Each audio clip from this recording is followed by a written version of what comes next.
Anestesiologi periode 4 hingga 17 Mei 2020. Saya akan membahas perioperatif medicine, manajemen praoperatif.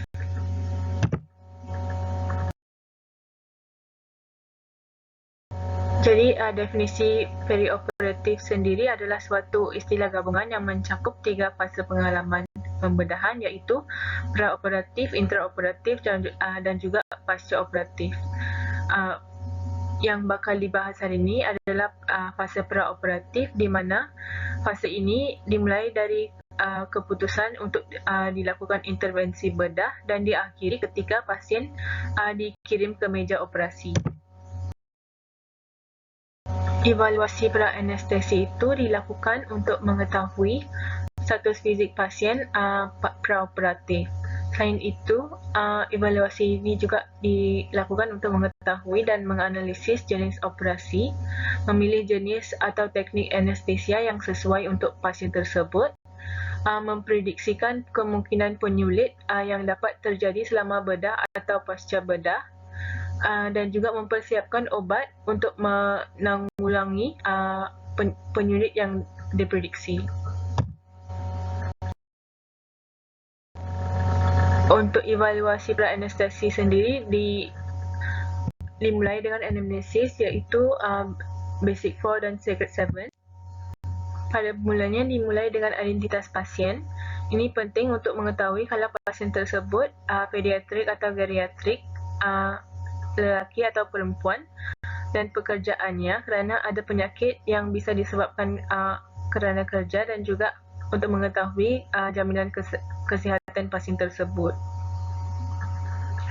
Untuk penyakit riwayat penyakit sekarangnya, bisa dianamnesa khusus yang berkaitan dengan penyakit bedah yang akan dilakukan tindakan bedah, yang mungkin dapat menimbulkan gangguan fungsi organ.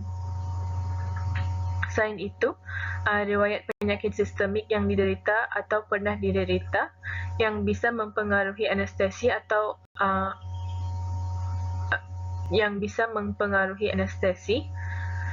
misalnya asma, hipertensi, diabetes, dan epilepsi.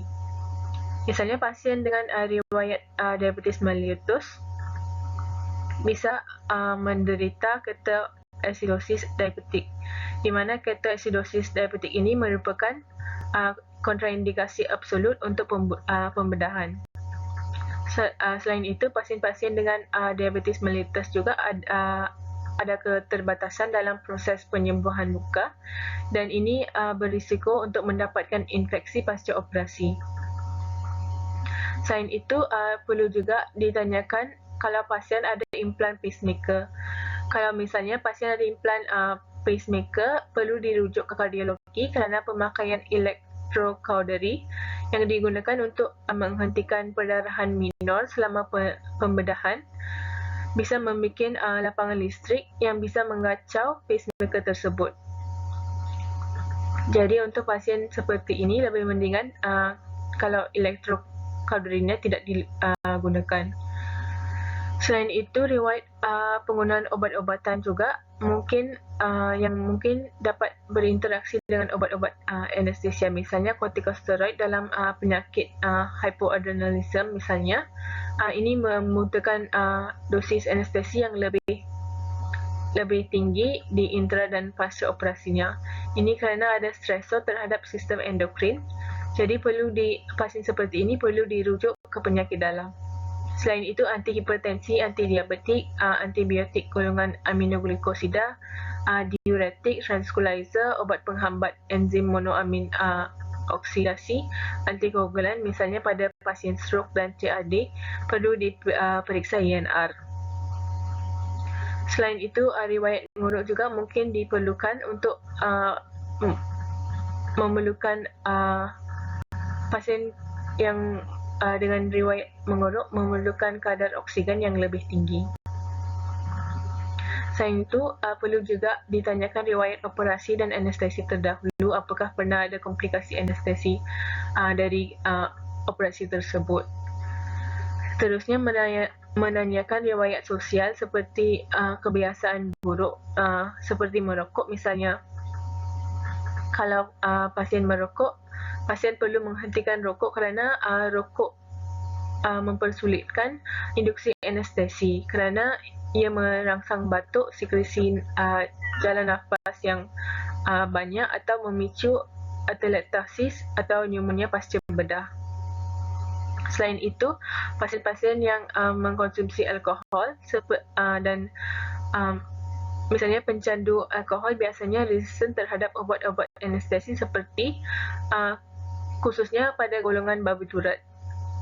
Dan juga nanyakan riwayat tentang penggunaan obat-obatan terlarang seperti sedatif dan narkotik. Selain itu, riwayat alergi terhadap obat-obat atau lainnya juga perlu ditanyakan.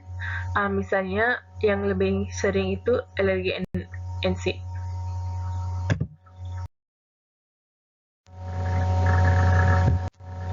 Dilanjutkan dengan pemeriksaan fizik di mana pemeriksaan dan penilaiannya adalah kesadarannya, frekuensi nafas, tekanan darah, nadi, suhu dan suhu tubuh dan BMI.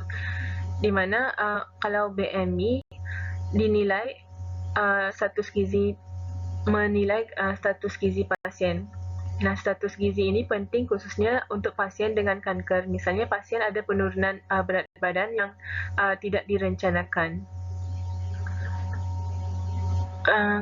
Seterusnya adalah pemeriksaan keadaan psikis, apakah pasiennya gelisah, takut atau kesakitan, dan juga pemeriksaan keadaan gigi gerigi. Seperti mungkin pasien memakai gigi palsu, gigi goyah, pasien ada gigi goyah, gigi menonjol dan lain-lain.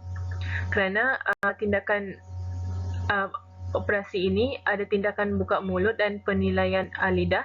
Ini penting untuk diketahui apakah akan menyulitkan tindakan laryngoskopi intubasi. Leher kaku dan pendek juga akan menyulitkan laryngoskopi intubasi.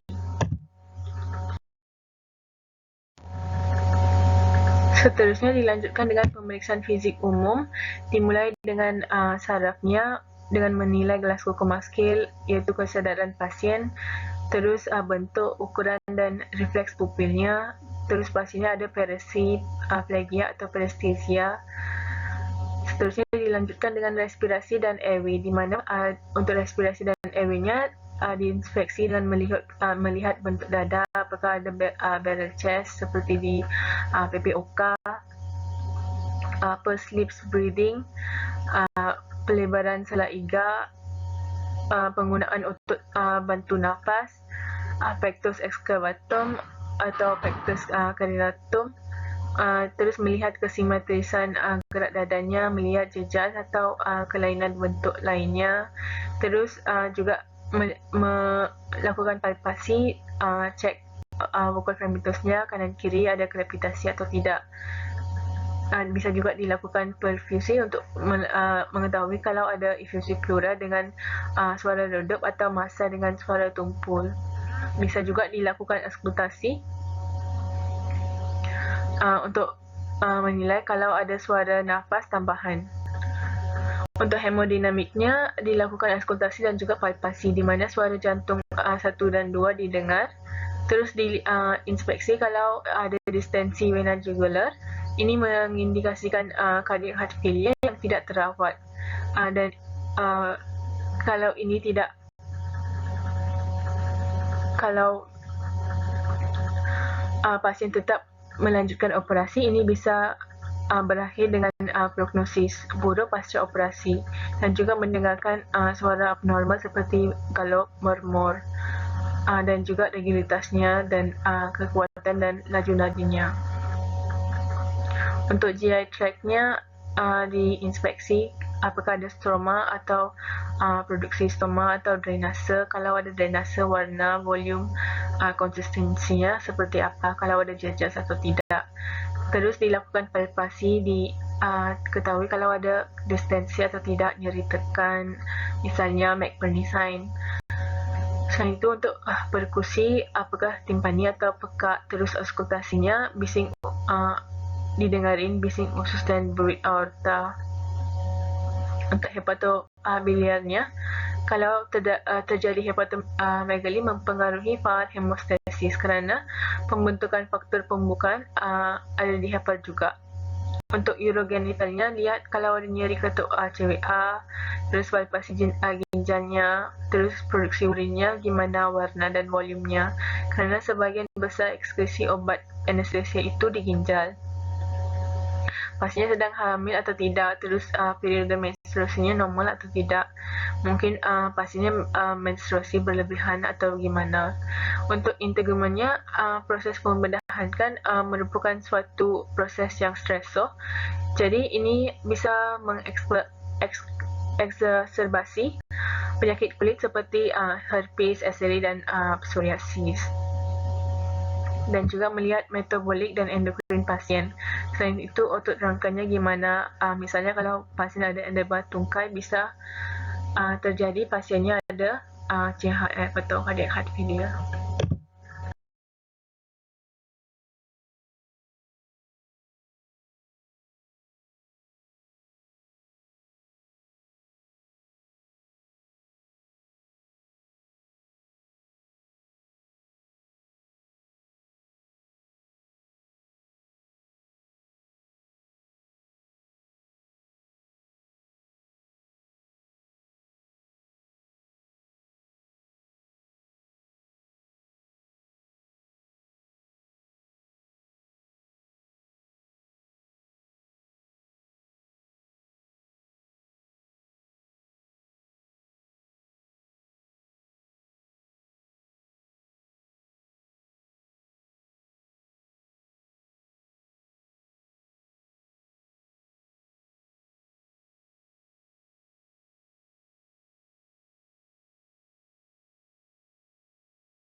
Seterusnya, klasifikasi status fisik pra-anestesi ini, American Society of Anesthesiologists Physical Status Classification System ini adalah untuk menilai prognosis pasien pasca operasi, di mana salah satu adalah pasien yang sihat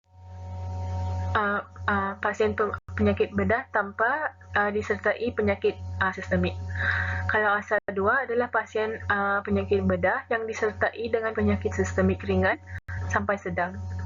Kalau asal 3 adalah pasien dengan penyakit bedah disertai dengan penyakit sistemik yang berat yang disebabkan kerana pelbagai penyebab tetapi penyakit tersebut tidak mengancam nyawa.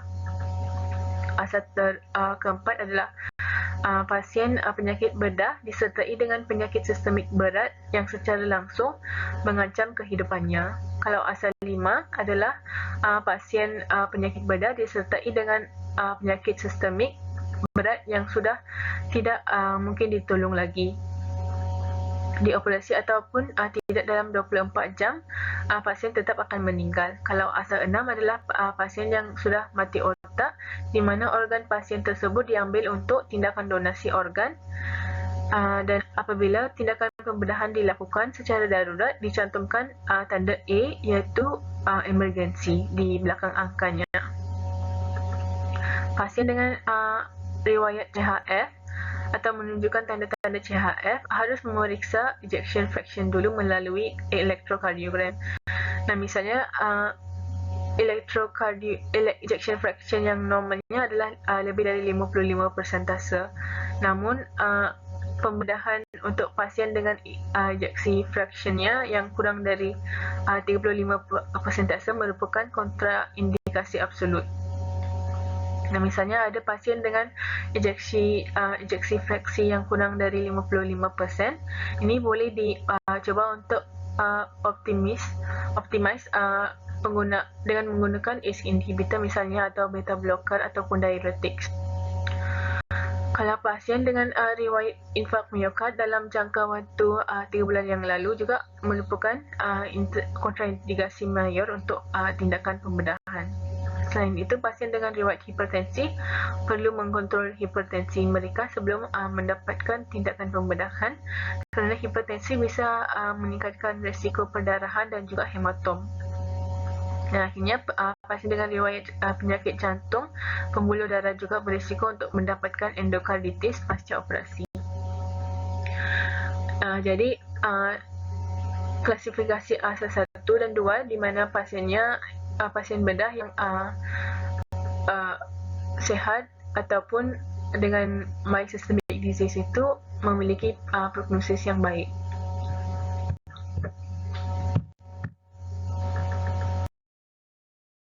Seterusnya, untuk persiapan pra-anestesinya, persiapan di poliklinik dan di rumah, ini untuk pasien rawat jalan.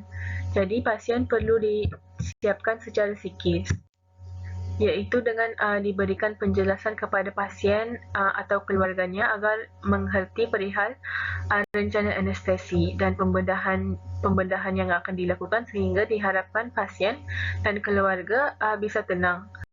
Selain itu, persiapan fizik juga diperlukan. Misalnya, pasien disuruh menghenti rokok, menghentikan minuman alkohol dan obat-obatan tertentu minimal 2 minggu sebelum anestesi, atau minimal dimulai sejak evaluasi pertama di poliklinis. Selain itu, pasien juga diminta untuk melepaskan prostesis atau aksesoris dan tidak menggunakan kosmetik seperti misalnya cat kuku atau cat bibir. Pasien juga dikehendaki puasanya tergantung usia. Kalau usianya kurang dari 6 bulan, makanan padat atau susu formula atau ASI bisa diambil minimal 4 tidak boleh diambil minimal 4 jam sebelum operasi, dan cairan jernih minimal 2 jam sebelum operasi. Kalau misalnya anak dari 6 hingga 36 bulan, makanan padat atau susu formula atau ASI tidak boleh diambil sekurang-kurangnya 6 jam sebelum operasi, dan cairan jernih tanpa partikelnya tidak boleh diambil sekurangnya 3 jam sebelum operasi. Untuk usia yang lebih dari 36 bulan, makanan padat atau susu formula atau ASI tidak boleh diambil 8 jam sebelum operasi sekurang-kurangnya, dan juga cairan jernih tanpa partikel tidak boleh diambil diminum sekurangnya 3 jam sebelum operasi. Dilanjutkan dengan persiapan poliklinik dan di rumah juga, di mana pasien diharuskan untuk mengajak keluarga serta kerabat untuk menemani atau menunggu selama proses pembedahan dan saat kembali pulang untuk mengantisipasi kemungkinan penyulit yang tidak diinginkan. Setelah itu, pasien dikehendaki membuat surat persetujuan tindakan medis.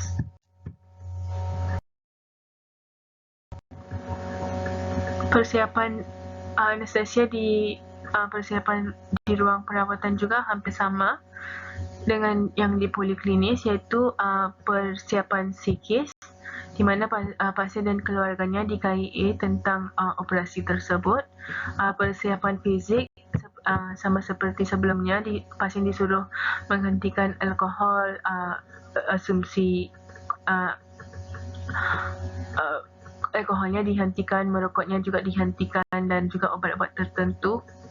Selain itu, pasien juga dikehendaki membuat surat persetujuan medik dan persiapan lain yang bersifat khusus anestesia, seperti misalnya apabila dipandang perlu, dapat dilakukan koreksi terhadap kelainan sistemik yang dijumpai pada saat evaluasi praberdah, misalnya transfusa, dialisis dan lain-lain sesuai tata laksana masing-masing penyakit yang diderita pasien.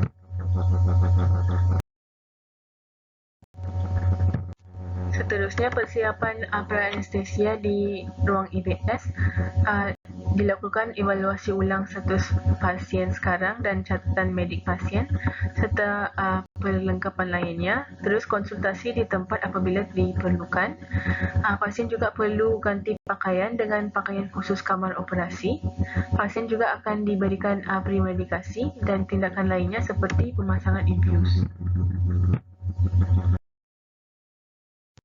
Untuk pertimbangan pemilihan anestesia atau analgesia tergantung umurnya, kerana pengobatan anestesia justru akan berbeza tergantung usianya. Kadang-kadang jenis kelamin juga, biasanya kerana perempuan lebih takut atau sensitif, sehingga perempuan lebih banyak digunakan anestesi berupa sedatif dibandingkan laki-laki. Selain itu, status fisiknya ini bisa dilihat dari asa yang sudah dibahas tadi. Seterusnya, jenis operasinya tergantung lokasi, posisi, manipulasi dan juga durasi. Misalnya lokasinya di mana, posisi pasiennya nanti bagaimana. Terus manipulasi operasinya seperti apa. Misalnya pasien dengan peritonitis imperforasi membutuhkan eksplorasi di rongga abdomen, sehingga pilihan anestesi yang lebih dalam atau sedatif yang kuat dipilih. Misalnya durasi operasinya berapa lama, itu akan mempengaruhi jenis anestesi yang digunakan.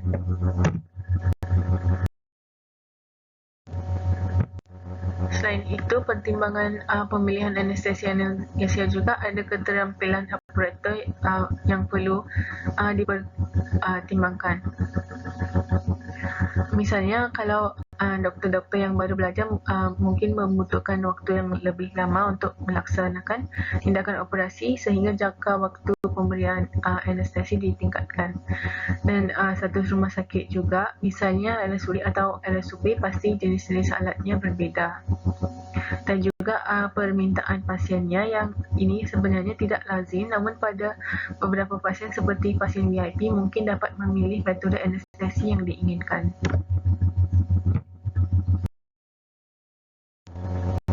Sekian presentasi saya, terima kasih.